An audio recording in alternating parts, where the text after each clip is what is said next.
Welcome to Jagannadh kitchen. ఈరోజు నేను liquid khichdi చూపిస్తున్నానండి. ఈ గ్లాస్తో గ్లాసున్నర పెసరపప్పు, గ్లాసున్నర బియ్యం తీసుకున్నాను. ఒక గ్లాస్కి 4 గ్లాసులు నీళ్లు పోసుకున్నానండి. ఎందుకంటే లిక్విడ్ కిచిడి అని చెప్పాను కదండి. ఇప్పుడు కడిగి చూపిస్తాను. లిక్విడ్ కిచిడికి తగినంత నూనె పోసుకుంటున్నానండి. తగినంత జీలకర్ర అండి,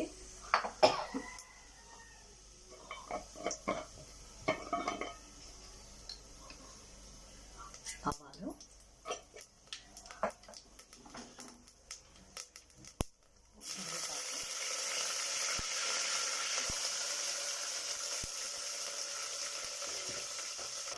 తగినంత పసుపు అండి,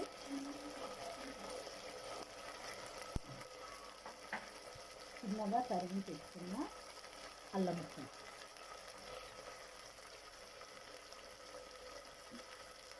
కొన్ని పల్లీలు, ఇది ఒకసారి మంచిగా కలుపుకుందాం. ఇందులోనే సొరకాయ ముక్కలు వేసేసుకుంటున్నానండి. ఉప్పు వేసి ఒక 5 నిమిషాలు దీన్ని మాగనిద్దాం.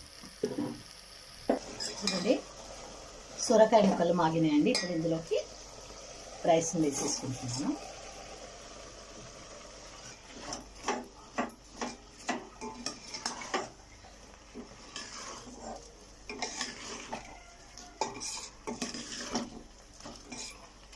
ఇప్పుడు ఇందులోకి 12 గ్లాసులు నీళ్లు పోస్తున్నానండి.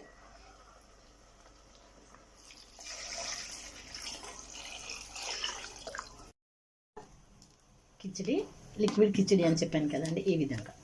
ఇప్పుడు దీనిలోకి కొత్తిమీర వేసుకొని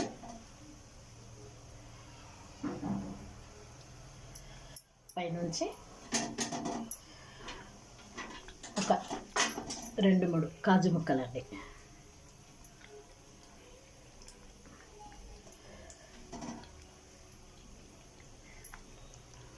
ఒక్క నిమిషం మూత పెట్టేసుకొని చల్లారిన తర్వాత జగన్నాథ్కు ఆఫర్ చేసుకుంటానండి. ఈ లిక్విడ్ కిచిడి ఆరోగ్యానికి చాలా మంచిదండి.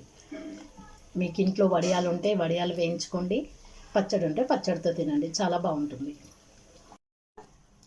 కిచిడి లిక్విడ్ కిచిడి అని చెప్పాను కదండి, ఈ విధంగా. ఇప్పుడు దీనిలోకి కొత్తిమీర వేసుకొని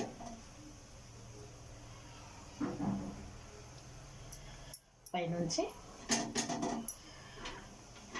ఒక 2-3 కాజు ముక్కలండి,